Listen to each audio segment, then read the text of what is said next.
সম্মানিত হাজিরিন, রজব মাসের আজকের 23 তারিখ। রজব মাসের কয় তারিখ? 23 তারিখ। আজকের খুতবার আলোচনার বিষয় হলো মিরাজুন নবী সাল্লাল্লাহু আলাইহি ওয়াসাল্লাম। নবীজির মিরাজ নিয়ে আলোচনা। মিরাজ নবী করিম সাল্লাল্লাহু আলাইহি ওয়াসাল্লামের এমন একটা খাস মুজিজা ছিল, যেই মুজিজা আল্লাহ তাআলা আর কোন নবীর দ্বারা ঘটান নাই। বলেন না সুবহানাল্লাহ। সমস্ত নবী রাসূলেরা তাহার উম্মতদেরকে জান্নাত জাহান্নামের বর্ণনা দিয়েছেন না দেখে, কিন্তু আমাদের নবী সাল্লাল্লাহু আলাইহি ওয়াসাল্লাম জান্নাত জাহান্নামের বর্ণনা দিয়েছেন নিজ চোখে দেখে দেখে। সমস্ত নবী পয়গম্বরেরা আল্লাহর কথা বলেছে, উম্মতকে আল্লাহর পরিচয় দিয়েছে তো না দেখে, কিন্তু আমাদের পয়গম্বর মুহাম্মদ আরবী সাল্লাল্লাহু আলাইহি ওয়াসাল্লাম উম্মতদেরকে আল্লাহর কথা বলেছেন, উম্মতদেরকে আল্লাহর পরিচয় দিয়েছেন নিজ চোখে দেখে। বলেন না সুবহানাল্লাহ। আল্লাহ পাক রব্বুল আলামিন তার প্রিয় পয়গম্বর মুহাম্মদ আরবী সাল্লাল্লাহু আলাইহি ওয়াসাল্লামকে মিরাজ নামক এই মহা দৌলত দান করেছিলেন, মিরাজ করিয়েছিলেন। মিরাজের আসলে প্রেক্ষাপট কি, কোন কারণে নবীকে মিরাজ ঘটানো হলো? আল্লাহর পয়গম্বর মুহাম্মদুর রাসূলুল্লাহ সাল্লাল্লাহু আলাইহি ওয়াসাল্লামকে যেই সময় যেই জমিনে পাঠানো হয়েছিল, ওই সময় ওই জমিনের মানুষগুলোর চরিত্রের অবস্থা ছিল বড়ই নাজুক। যে সময়টাকে বলা হয়েছিল আইয়ামে জাহিলিয়া। ইতিহাসের পাতায় ওই সময়টার নাম হলো কি? আইয়ামে জাহিলিয়া। একটা ঘর যদি 6 থেকে 6 মাস কিংবা 1 বছর পরিমাণ ঝাড়ু দেওয়া না হয়, তাহলে ওই ঘরের অবস্থা কেমন হবে? অনেক ভয়াবহ অবস্থা হবে না? মাকড়সায় আশ পেঁচিয়ে ফেলবে, দেও দানবের আখড়া হয়ে যাবে।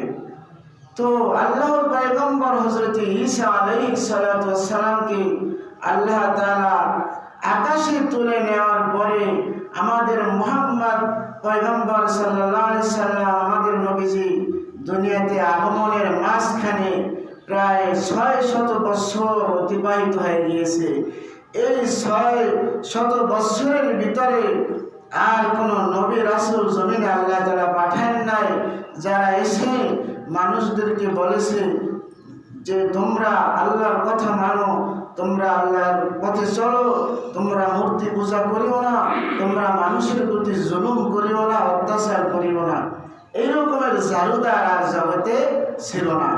তো এইবারে 600 বছর পর্যন্ত যখন মানুষের নীতি নৈতিকতার এই দাওয়াত বন্ধ ছিল, তখন মানুষের ভিতর থেকে নীতি নৈতিকতা, সভ্যতা, ভদ্রতা যা কিছু ছিল সব কিছু আস্তে আস্তে বিলীন হয়েছিল একটা ভীষণ একটা জুলুম আর অত্যাচারের বিশাল বড় একটা অধ্যায় সেখানে রচনা হয়েছিল আমার ভাইরা। তো ওই সময় আল্লাহর পয়গম্বর মুহাম্মদ আরবী সাল্লাল্লাহু আলাইহি সাল্লামকে জগতে পাঠানোর পরে মুহাম্মদ সাল্লাল্লাহু আলাইহি সাল্লাম যখন নবুয়ত লাভ করলেন, নবুয়ত লাভ করার পরে যখন তিনি আপনার তাওহীদের দাওয়াত, রিসালাতের দাওয়াত নিয়ে মক্কা গলিতে গলিতে ঘুরে বেড়াইলেন, তো তখন তার আপন বলতে কেউই ছিল না। সমস্ত কুফফারে মক্কা, কুফফারে দুনিয়া সব তাহার শত্রু ছিল, সব তাহার বিপক্ষে ছিল। কি ছিল না? বিপক্ষে ছিল। কিন্তু ওই সময়ের ভিতরে তাহাকে বাহিরের দিক থেকে সান্ত্বনা দেওয়ার মতন ছিলেন চাচা আবু তালেব, যিনি বাহিরের আক্রমণগুলো ঠেকাইতেন। আর ঘরের ভিতরে সান্ত্বনা দেওয়ার জন্য বাহিরে মানুষের দুঃখ কষ্ট যন্ত্রণা গালিগালাজ সহ্য করে যখন ভারাক্রান্ত হৃদয় নিয়ে তিনি ঘরে আসতেন, তখন তাহাকে সান্ত্বনা দেওয়ার মতন ছিলেন হযরতে খাদিজাতুল কুবরা রাদিয়াল্লাহু তাআলা আনহা। এই আল্লাহ রাসূল সাল্লাল্লাহু আলাইহি সাল্লাম বছর ইন্তেকাল করলেন। এর আগে তার চাচা আবু তালেব, যিনি সমস্ত কুফফারে মক্কার জন্য সে একটা জমদূত ছিলেন, তাহার ভয়ে কোনো কাফের কোনো বেঈমান নবীকে ওই রকমের আক্রমণ করতে পারে নাই, কষ্ট দিতে পারে নাই। তো চাচা ওই বছর চলে গেলেন, দুনিয়া থেকে বিদায় নিয়ে চলে গেলেন। তাহার ঘরে যাকে সান্ত্বনা দিতেন, সর্ববিষয় থেকে সর্বদিক থেকে নবী করিম সাল্লাল্লাহু আলাইহি সাল্লামকে যিনি আপনার কি করতেন, সাহায্য সহযোগিতা করতেন। এমনকি বিবি খাদিজার সমস্ত ধন সম্পদ ইসলামের জন্য নবীর কদমে ঢেলে দিয়েছিলেন। আমার ভাইরা, সেই খাদিজা যখন সেই বছর একই বছর ইন্তেকাল করলেন, তো এখন যারা কাফের আছে তারা একটু কি হয়ে গেল, হালকা হয়ে গেল মুহাম্মাদের ব্যাপারে। এতদিন তো চাচা আবু তালেবের ভয় ছিল, এতদিন তো খাদিজার একটা ভয় ছিল, কারণ খাদিজারও সমাজের ভিতরে কি ছিল, মর্যাদা ছিল। খাদিজারও সমাজের ভিতরে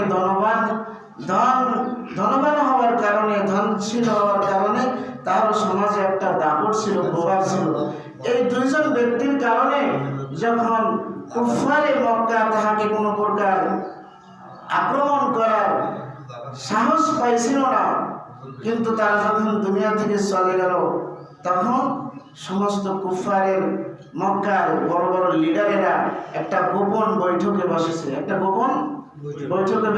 একদিকে আল্লাহর পয়গম্বর মুহাম্মদ আরবি সাল্লাল্লাহু আলাইহি সাল্লামের চাচা মরে যাওয়ার শোক, এরপরে তাহার প্রিয়তমা স্ত্রী মরে যাওয়ার শোক।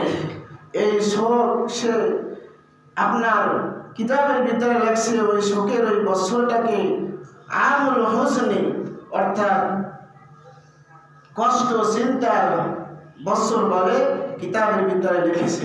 নবীজির চিন্তার বছর বলে কিতাবে লিখেছে। তো ওই বছরই কুফফারের মক্কার লিডারেরা গোপন বৈঠক বসেছে। সকলের চিন্তা ফিকির হলো আব্দুল্লাহর পুত্র মুহাম্মদকে দুনিয়া থেকে কি করে দেওয়া, উচ্ছেদ করে দেওয়া, চিরতরে বিদায় করে দেবে। সবাই গোপন বৈঠক বসেছে। মক্কার কোনো মুহাম্মদ সাল্লাল্লাহু আলাইহি সাল্লাম নিজেও জানেন না, তাহার অনুসারী কিছু মুসলমান থাকলে তারাও জানেন না, অন্যান্য সাধারণ মক্কার মানুষ জানে না, জানে শুধু মক্কার লিডারেরা। এই সন্ত্রাসীরা গোপন বৈঠক বসলো, আজকের রাত্রেই কি করা হবে, মুহাম্মদকে দুনিয়া থেকে চিরবিদায় করে দেওয়া হবে। যদিও এটা দুনিয়ার কেউ জানে না, শুধু তারা কয়েকজনে জানে, কিন্তু মুহাম্মদের আল্লাহ জানেন কি জানেন না? আল্লাহ পাক রব্বুল আলামিন মুহাম্মদ আরবি সাল্লাল্লাহু আলাইহি ওয়াসাল্লামকে সান্ত্বনা দেওয়ার জন্য আল্লাহ পাক রব্বুল আলামিন মুহাম্মদ আরবি সাল্লাল্লাহু আলাইহি ওয়াসাল্লামকে কুফফারে মক্কার আক্রমণ থেকে হেফাজত করার জন্য আল্লাহ তাআলা জিবরাইল আলাইহিস সালামকে পাঠিয়ে দিলেন। জিবরাইল এসে বলল, ও আল্লাহর পয়গম্বর মুহাম্মদ আরবি সাল্লাল্লাহু আলাইহি ওয়াসাল্লাম, প্রতিদিন আপনি যেই বিছানায় ঘুমান, প্রতিদিন যেখানে আপনি রাত্রি যাপন করেন, আল্লাহ তাআলার পক্ষ থেকে আপনাকে অর্ডার দেওয়া হয়েছে আজকে আপনি সেখানে ঘুমাইবেন না, আজকে আপনি সেখানে ঘুমাইবেন না।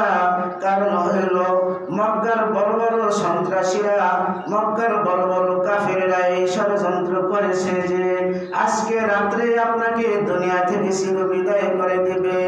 অতএব আপনি আজকে পূর্বের মতন আপনার বাসায় ঘুমাইবেন না, আজকে আপনি গিয়ে আপনার চাচাতো বোন আবু তালেবের মেয়ে, আপনার চাচাতো বোন উম্মে হানির ঘরে মক্কার হাতিমের কাবার নিকটতম জায়গায় ঘুমাইবে। বলেন না সুবহানাল্লাহ। এই কথা বলল জিবরাইল চলে গেছে। জিবরাইল কিন্তু জানে না যে স্বামী কি করতে যাইতেছে, আর মুহাম্মদ সাল্লাল্লাহু আলাইহি ওয়াসাল্লামও জানে না। সেটা আল্লাহ তাআলার পরিকল্পনা রয়েছে করতে যাইবে কি। আল্লাহ পাক রব্বুল আলামিনের পরামর্শ অনুযায়ী আল্লাহর পয়গম্বর উম্মে হানির ঘরে হাতিমে কাবার নিকট, কাবা শরীফের নিকট সবচাইতে এই ঘরটাই ছিল কাবার সবচেয়ে বেশি কাছাকাছি, কারণ এখান থেকেই তো নবীকে ঊর্ধ্বগমনে নেওয়া হইবে। তো আল্লাহ তাআলা সবচাইতে নিকটতম জায়গা উম্মে হানির ঘরে থাকার জন্য বললেন। নবীজি গিয়ে ঘুমাইলেন। যখন রাত্র গভীর হইল, আল্লাহ তাআলা হযরত জিবরাইল, হযরত মিকাইল, হযরত ইসরাফিল আলাইহিস সালাম সহ কোন বর্ণনায় এসেছে 2 জন ফেরেশতা এসেছিল, কোন বর্ণনায় এসেছে 3 জন ফেরেশতা এসেছিল। আমার ভাইরা, এই 3 জন ফেরেশতা আসলেন। আসার পরে হযরত জিবরাইল আলাইহিস সালাম অন্যান্য দিন ঘরের দরজা দিয়ে, দরজার ভিতর থেকে ঘরের ভিতরে প্রবেশ করেন দরজা দিয়ে, কিন্তু আল্লাহর পয়গম্বর আজকে ঘরের দরজা দিয়ে প্রবেশ করলেন না। হযরত জিবরাইল আলাইহিস সালাম বরং আজকে যখন জিবরাইল আসলো তখন নবীজি বলেন যে আমি এমন অবস্থায় ছিলাম যে আমি জাগ্রতও ছিলাম না, আবার পরিপূর্ণ ঘুমেও ছিলাম না, দুইটা অবস্থার মাঝামাঝি ছিলাম। অপরদিকে হাদিসে এসেছে আল্লাহর পয়গম্বর ঘুমাইতেন কিন্তু তার অন্তর ঘুমাইতো না। আল্লাহ পয়গম্বর ঘুমাইতেন কিন্তু তার অন্তর ঘুমাইতো না। আমরা ঘুমাইলে ওযু ভাঙে, কিন্তু আল্লাহর পয়গম্বর ঘুমাইলে তার ওযু ভাঙতো না। তো আল্লাহর পয়গম্বর বলেন যে জিবরাইল আলাইহিস সালাম অন্যান্য দিন দরজা দিয়ে ঘরের ভিতরে প্রবেশ করে, কিন্তু আজকে আমি দেখলাম আমি যে ঘরের ভিতরে ঘুমাইলাম ওই ঘরের ছাদ আস্তে ফাঁকা হয়ে গেল। সুবহানাল্লাহ, ছাদ ফাঁকা হয়ে গেল। হযরত জিবরাইল আলাইহিস সালাম আমার ঘরের ভিতরে আগমন করলো। আমার ঘরের ভিতরে আগমন করার পরে হযরত জিবরাইল আলাইহিস সালাম আমার ঘুম ভাঙানোর জন্য তার তুলতুলে নরম গাল আমার পা মোবারকের সাথে লাগিয়ে দিয়েছে। বলেন না সুবহানাল্লাহ। মুহাদ্দিসিনে কিরাম বলেন যে জিবরাইল ঘরের দরওয়াজা দিয়ে প্রবেশ না করে সে কেন আকাশ থেকে মানে ছাদের থেকে প্রবেশ করলো কেন? তো মুহাদ্দিসিনে কিরাম বলেন যে ছাদ ফেরে জিবরাইল ঘরে প্রবেশ করার কারণ হলো মুহাম্মদ সাল্লাল্লাহু আলাইহি সাল্লামকে এই কথা বোঝানো যে আজকে কিছু একটা ঘটবে, আজকে অস্বাভাবিক কিছু একটা ঘটবে। আমার ভাইরা, হযরত জিবরাইল আলাইহিস সালাম এসে আল্লাহর পয়গম্বর সাল্লাল্লাহু আলাইহি সাল্লামকে ঘুম থেকে জাগাইলেন। জাগানোর পরে 2 জন ফেরেশতা ধরিয়া আল্লাহর পয়গম্বরকে কাবার নিকটে হাতিমে কাবার সাথে শোয়াই দিলেন। শোয়াই দেওয়ার পরে আল্লাহর পয়গম্বরের সিনা সাফ করলো। এইভাবে জিবরাইল আলাইহিস সালাম আল্লাহর পয়গম্বরের এখান থেকে হাত দিয়ে টানে, আঙ্গুল দিয়ে টান দিয়ে নাভি পর্যন্ত নিয়ে গেলেন। রক্ত বের হলো না, কোন প্রকার কষ্ট নবীজি পেলেন না। তার সিনাটা 2টা ভাগ হয়ে গেল। এরপরে একটা স্বর্ণের পাত্র আনা হইল, আর একটা আপনার রূপার পাত্র আনা হইল। স্বর্ণের পাত্রের ভিতরে জমজমের পানি নিয়ে আনা হলো। জমজমের পানির ভিতরে আল্লাহর পয়গম্বরের বুক মোবারক থেকে কলিজা বাহির করলেন। কলিজা গুর্দা যা কিছু বাহির করলেন। বাহির করার পরে জমজমের পানির দ্বারা জিবরাইল আলাইহিস সালাম ধৌত করলেন, কলিজাটাকে ধৌত করলেন। এরপরে আরেকটা পাত্রের ভিতরে হিকমত ছিল, আরেকটা পাত্রের ভিতরে ঈমান ছিল, ঈমানের পাওয়ার ছিল। ওই পাত্রটা থেকে ঈমান এবং হিকমতকে আল্লাহ তাআলার ফেরেশতা জিবরাইল আলাইহিস সালাম নবীজির বক্ষ মোবারকের ভিতরে রাখলেন। বক্ষ মোবারকের ভিতরে রাখার পর এইভাবে হযরত জিবরাইল আলাইহিস সালাম নবীজির সিনা মোবারককে এইভাবে আরেকটা চাপ দিলেন। সঙ্গে সঙ্গে কোনো প্রকার সেলাই লাগলো না, আবার পুনরায় সেলাই লেগে গেল। বলেন না সুবহানাল্লাহ। এইটাকে বলা হয় শবকে সদর সিনা চাপ। এই সিনা চাপ নবীজি সাল্লাল্লাহু আলাইহি সাল্লামকে কেন করানো হইল? এই সিনা চাপ কিতাবের ভিতরে লিখেছে, আমি এখানে একটা তাফসীরের কিতাব আনছি, তাফসীরে নুরুল কোরআন। এখানে লিখেছে নবীজির জীবনে 4 বার সিনা চাপ করা হয়েছে। প্রথম নবীজি সাল্লাল্লাহু আলাইহি সাল্লাম যখন বিবি হালিমার ঘরে থাকাকালীন তাহার 2 ভাই ইয়ামিনের সাথে ছাগল চড়াইতেছিলেন মাঠে, তখন তাহার সিনাসার করা হয়েছিল। কেন করা হয়েছিল? বলে শিশুদের শিশু সুলভ কিছু আচরণ থাকে, খেলাধুলা, কিলাকিলি করা, মারামারি করা, ঝগড়াঝাটি করা থাকে কি থাকে না? তো আল্লাহ পয়গম্বরের সিনাসার করার মাধ্যমে তাহার শরীরের ভিতরে, কলবের ভিতরে শিশু সৌলভ যে সমস্ত আচরণগুলো ছিল, এগুলো আল্লাহ তাআলা বের করে দিয়ে মুহাম্মদ সাল্লাল্লাহু আলাইহি সাল্লামকে পবিত্র করেছেন। বলেন না সুবহানাল্লাহ। এই জন্য দেখা গেছে অন্য শিশু বাচ্চারা খেলাধুলা করে, কিন্তু আল্লাহর পয়গম্বর খেলাধুলা করে না। অন্যান্য শিশু বাচ্চারা মারামারি করে, ঝগড়াঝাটি করে, গালিগালাজ করে, কিন্তু আল্লাহর পয়গম্বর মারামারিও করেন না, গালিগালাজও করেন না। অন্য শিশু বাচ্চারা মুরব্বিদের কথার বাধ্যতা হয়, মুরব্বিদের সাথে বেয়াদবি করে, কিন্তু আল্লাহর পয়গম্বর কখনো জীবনে কোনোদিন বেয়াদবি করে না। এটি ঠিক।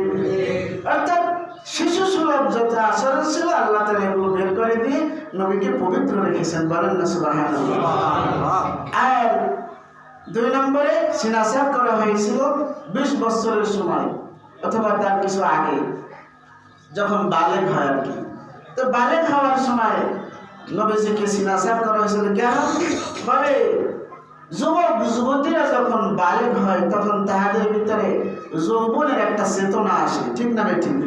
তো যৌবনের তাড়নায় যুবক যুবতীরা অন্যায় অপরাধে জড়িয়ে পড়ে।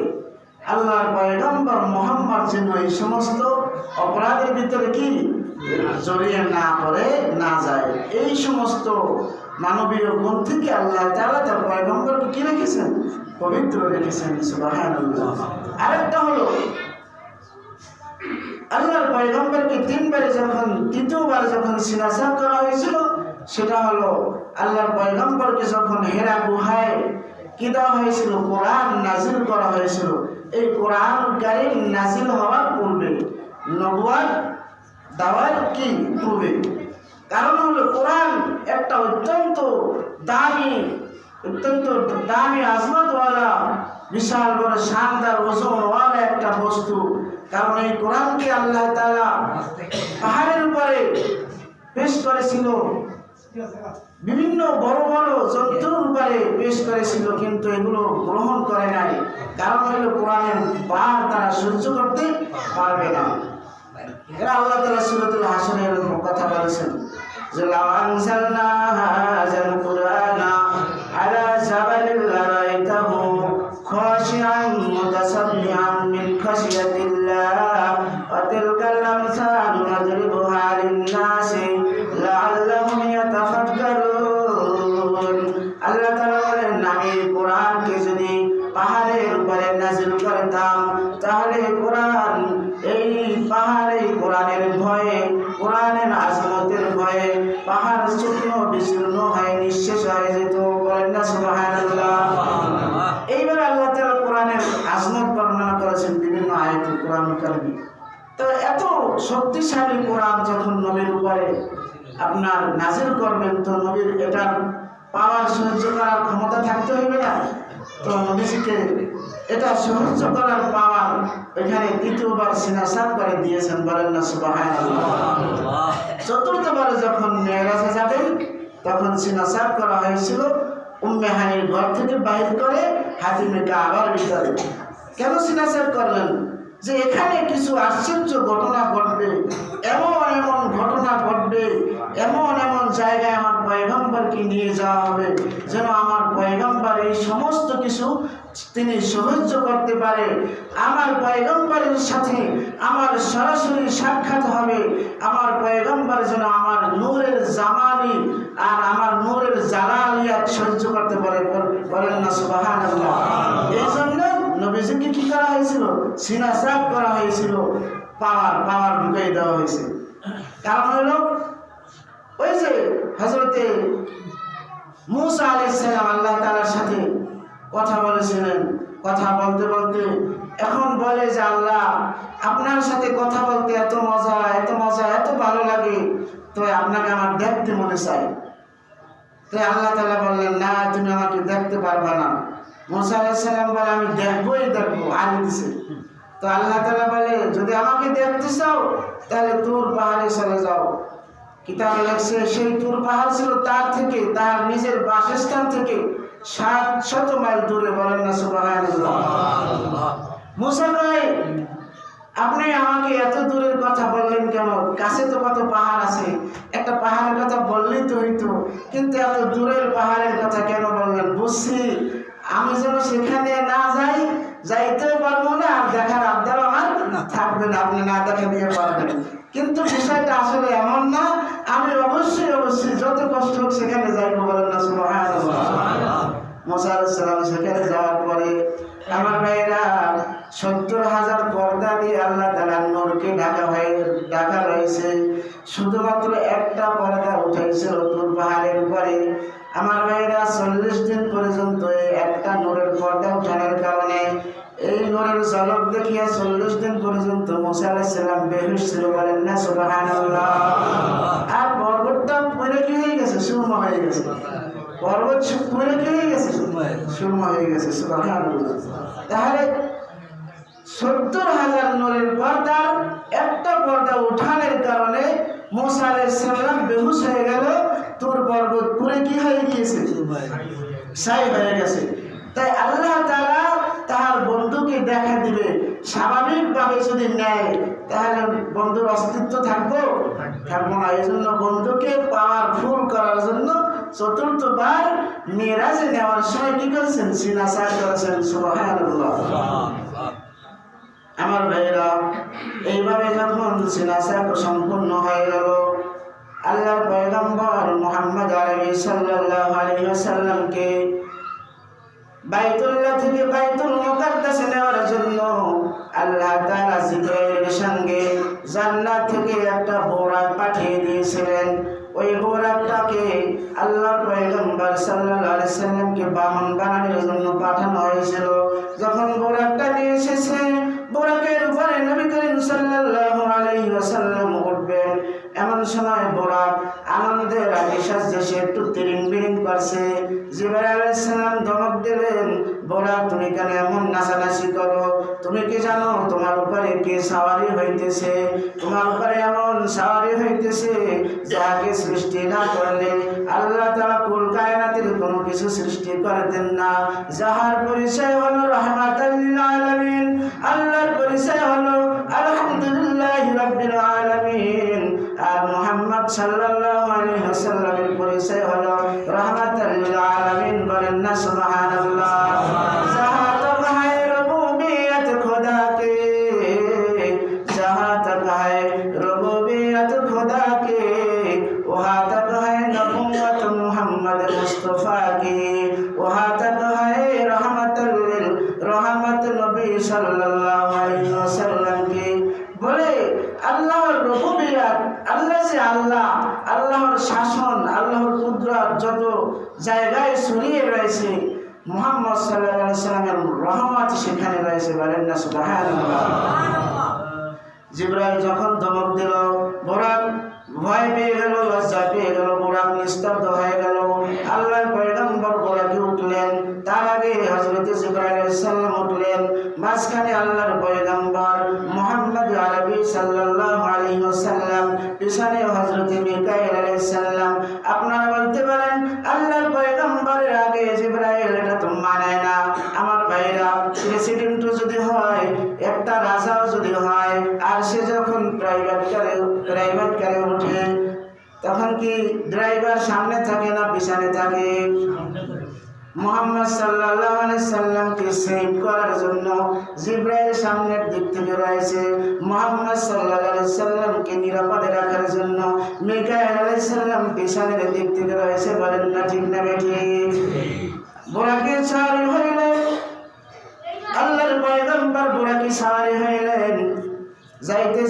যাইতেছেন হযরত জিবরাইল আলাইহিস সালাম বলতেছেন, ইয়া রাসূলুল্লাহ, এখানে আপনাকে নামতে হবে। বোরাক থেকে মুহাম্মদ সাল্লাল্লাহু আলাইহি সাল্লাম নামলেন। নামার পরে দেখা যাইতেছে ওই এলাকার ভিতরে অনেক খেজুর গাছ কি দেখা যায়? খেজুর গাছ দেখা যায়। জিবরাইল বললেন, আল্লাহর নবী, এখানে আপনি 2 রাকাত নামাজ আদায় করেন। নবীজি 2 রাকাত নামাজ আদায় করলেন। আবার সেখান থেকে উঠলেন। জিবরাইল বলতেছেন, ইয়া রাসূলুল্লাহ, আপনি যেখানে নামাজ আদায় করলেন এই জায়গাটার নাম হলো ইয়াসরিব। আপনি মক্কা থেকে হিজরত করে একটা সময় আপনাকে আল্লাহর হুকুমে ইয়াসরিবে আসতে হবে। আর আপনি যখন ইয়াসরিবের ভিতরে আসবেন তখন আর ইয়াসরিবের নাম ইয়াসরিব থাকবে না, এই ইয়াসরিবের নাম পরিবর্তন হয়ে এখানের নাম হবে মদিনাতুর রাসূল, মদিনাতুল মুনাওয়ারা। বলেন না সুবহানাল্লাহ। সেখান থেকে নবীজি আমার চলতে শুরু করলেন ঘোড়াকে। চলতে চলতে আবার একটা জায়গায় গিয়ে সাদা সাদা জমিন, সেখানে নবীজি সাল্লাল্লাহু আলাইহি সাল্লামকে নামানো হলো, 2 রাকাত নামাজ পড়ানো হলো। নবীজি সেখানে নামাজ পড়ে আবার চলতে শুরু করলেন। ওই জায়গাটাকে বলা হয়েছে হযরত ঈসা আলাইহিস সালামের জন্মস্থান। এরপরে আরো এক জায়গায় নামানো হলো যেখানে আল্লাহর পয়গম্বর মূসা আলাইহিস সালাম তুর পর্বতে আল্লাহ তাআলার সাথে কথা বলেছিলেন, সেখানেও নবীজিকে নামানো হলো। 2 রাকাত নামাজ পড়লেন, আবার চলতে শুরু করলেন। এরপরে আল্লাহ তাআলা হযরত মুহাম্মদ সাল্লাল্লাহু আলাইহি সাল্লামকে আলামে বরজখ অর্থাৎ কবরের জগতের ভিতরে নিয়ে গেলেন। এখনো কিন্তু বাইতুল মুকাদ্দাসে যায় নাই, এখনো বাইতুল মুকাদ্দাসে যায় নাই। কোথায় আছেন? কবর জগতে আছেন। কোথায়? কবর জগতে। কবর জগতে ঢোকার পরে আমার ভাইরা, সময় কি শেষ হয়ে গেছে? কথা বলবো কোন সময়? কবর জগতে ঢোকার পরে আল্লাহর হাবিব সাল্লাল্লাহু আলাইহি সাল্লামকে এই উম্মতের অসংখ্য অগণিত নারী পুরুষকে বিভিন্ন আযাবে গ্রেফতার দেখেছেন, যাদেরকে তাদের বিভিন্ন অপকর্মের কারণে বিভিন্ন জায়গায় বিভিন্নভাবে শাস্তি দেওয়া হইতেছে। এই কথাটা ইনশাআল্লাহ আগামী জুমায় বলবো। আপনারা কি বলেন?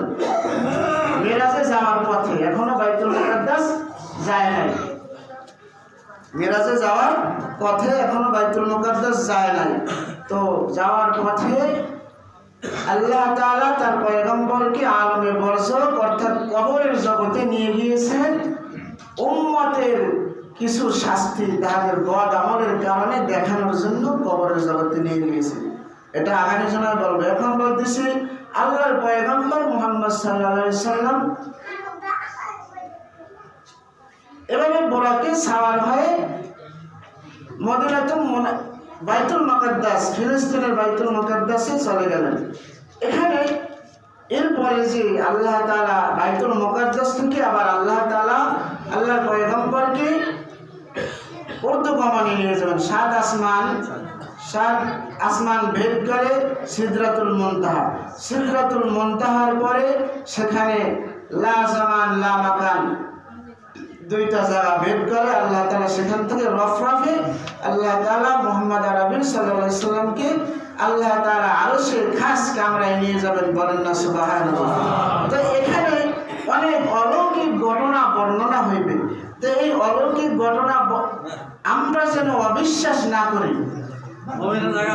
আমার ভাইরা খেয়াল দেন, অলৌকিক ঘটনা এক রাত্রিতে। এখানে সূরাতুল ইসরার প্রথম আয়াত, বনি ইসরাইল, সূরাতুল বনি ইসরাইলের প্রথম আয়াতে, যেটা আমি খুদ্া পাঠানতে তেলাওয়াত করেছিলাম, এটা সামান্য তরজমা করে শেষ করে দিন, যেহেতু সময় শেষ। আর বাকি যা থাকলে ইনশাআল্লাহ আগামী জুমায় ধারাবাহিকভাবে বলবো। আল্লাহ তাআলা সূরাতুল বনি ইসরাইলের শুরুর আয়াতে বলেন, সুবহানাল্লাযী ইয়াসরা বিআবদিহি লাইলাম মিনাল মাসজিদিল হারাম ইলাল মাসজিদিল আকসা। আল্লাহ তাআলা বলেন, পুত পবিত্র সেই মহান সত্তা আল্লাযী, যিনি আসরা ভ্রমণ করিয়েছেন বিআবদিহি, তার বান্দাকে। বান্দা বলা হয় রূহ এবং শরীরের সমন্বয়। বান্দা বলা হয় কি? রূহ এবং শরীরের সমন্বয়। কেউ যেন একথা না বলে যে নবীজির মেরাজ হয়েছিল স্বপ্নে, কথা বলছেন, এটা যেন কেউ বলতে না পারে। এজন্য আল্লাহ তাআলা আসরার পরে বিআবদিহি মানে আব্দুল লাগাই দিয়েছে, এই জন্য যেন এটা সরাসরি স্পষ্ট হয়ে যায় যে নবীজি সাল্লাল্লাহু আলাইহি সাল্লাম সশরীরে মেরাজ করেছেন। ঠিক আছে, স্বপ্নে নয়। এরপরে বিআবদিহি লাইলান, রাত্রের কিছু সময়, রাত্রের কিছু সময়। কোথায়? মিনাল মাসজিদিল হারামি ইলাল মাসজিদিল আকসা, অর্থাৎ কাবা বাইতুল্লাহ হতে বাইতুল মুকাদ্দাস, ফিলিস্তিনের বাইতুল মুকাদ্দাসে, যেটা মুসলমানদের প্রথম কিবলা ছিল সেখানে। তো এখন রাত্রের কিছু সময় ভ্রমণ করাইছে কোথায়? বাইতুল্লাহ থেকে বাইতুল মুকাদ্দাস পর্যন্ত। এই বাইতুল্লাহ থেকে বাইতুল মুকাদ্দাস পর্যন্ত কয় দিনের রাস্তা জানেন? কিতাবে লাগছে 2 মাসের রাস্তা। কয় মাসের রাস্তা? 2 মাসের রাস্তা। সেই সময়ের বাহন ছিল ঘোড়া, সেই সময়ের বাহন ছিল উট, গাধা। তো এইভাবে সফরকারীরা 2 মাস লাগাতার সফর করার পরে বাইতুল্লাহ থেকে বাইতুল মুকাদ্দাসে যাইতে পারত। কিন্তু আল্লাহ তাআলা বলেন যে আমি আমার বান্দাকে মসজিদে হারাম থেকে অর্থাৎ বাইতুল্লাহ থেকে মসজিদে আকসা পর্যন্ত ভ্রমণ করাইছি রাতের কিছু সময়। আর অথচ আমরা জানতে পারছি কি 2 মাসের রাস্তা। তো আল্লাহ তাআলা বললেন এখানে এর আগে এই যে একটা আশ্চর্য কথা বললো না, সেটা কিভাবে? তো আল্লাহ তাআলা এর আগেই বলে দিয়েছে সুবহান বলে আল্লাহ তাআলা বোঝাইছেন, আমার দুনিয়ার মানুষেরা ও আমার বান্দা বান্দীরা, তোমরা মনে করেছো যে দুনিয়াতে তোমাদের কোনো কিছু করতে হইলে তোমাদের উপায় উপকরণ লাগে, কোনো প্রকার উপায় উপকরণ ছাড়া তোমরা কিছুই করতে পারো না। রুটি বানাইতে গেলে তোমাদের আটা লাগে, আগুন লাগে, পানি লাগে, ঠিক না বেঠে? তোমরা কোনো কিছু যদি বানাইতে যাও তোমাদের উপায় উপকরণ ছাড়া তোমরা বানাইতে পারো না। কিন্তু আমি আল্লাহ তাআলা দুনিয়ার যাবতীয় উপায় উপকরণ, দুনিয়ার যাবতীয় দুর্বলতা, যাবতীয় মুখাবিক্ষিৎকার থেকে আমি আল্লাহ তাআলা পবিত্র, বলেন না সুবহানাল্লাহ। আর আমি আল্লাহ তাআলা তো 2টা শব্দের কাফ নুন, 2টা হরফের অধিকারী। কাফ নুন কোন, যে কোন বললেই হয়ে যায়, কোন বললে কি হয়ে যায়। তো আল্লাহ তাআলা এখানে আরেকটু সময় শেষ হয়ে গেছে, আমি আপনাদেরকে কষ্ট দিতে চাই না। সামনে ইনশাআল্লাহ এই ব্যাপারে আলোচনা করব। আল্লাহ তাআলা আমাদের সবাইকে মেরাজের শিক্ষা হলো কি, নবীজি সাল্লাল্লাহু আলাইহি ওয়াসাল্লাম মেরাজে যাওয়ার সময় নামাজ পড়েছেন, মেরাজ থেকে আয়েশাও যাওয়ার সময় সালাতুল হাজত করেছেন, আবার মেরাজ থেকে আয়েশাও নবীজি শুকরিয়ার নামাজ আদায় করেছেন। আবার আল্লাহ তাআলার পক্ষ থেকে হাদিয়া হিসেবে কি নিয়ে আসছেন? নামাজ নিয়ে আসছেন। 50 সপ্তাহ দিয়েছিলেন, মাফ করাইতে 5 সপ্তাহ নিয়ে আসছেন। নবীজি বলছেন এরপর আর যাব না, আমার লজ্জা হয়, কারণ 5 সপ্তাহ নামাজও যদি আমার উম্মত না পড়তে পারে তাহলে ওইটা আমার উম্মত না। কি বলেন? তো আল্লাহ রাসূল সাল্লাল্লাহু আলাইহি ওয়াসাল্লাম আমাদের জন্য হাদিয়া নিয়ে এসেছিলেন নামাজ। আল্লাহ তাআলা 5 সপ্তাহ নামাজ আমাদেরকে মিরাজ থেকে শিক্ষা নিয়ে কিয়ামত পর্যন্ত, অর্থাৎ যতদিন বাঁচি ততদিন পর্যন্ত আদায় করার তৌফিক দান করুন। আমিন।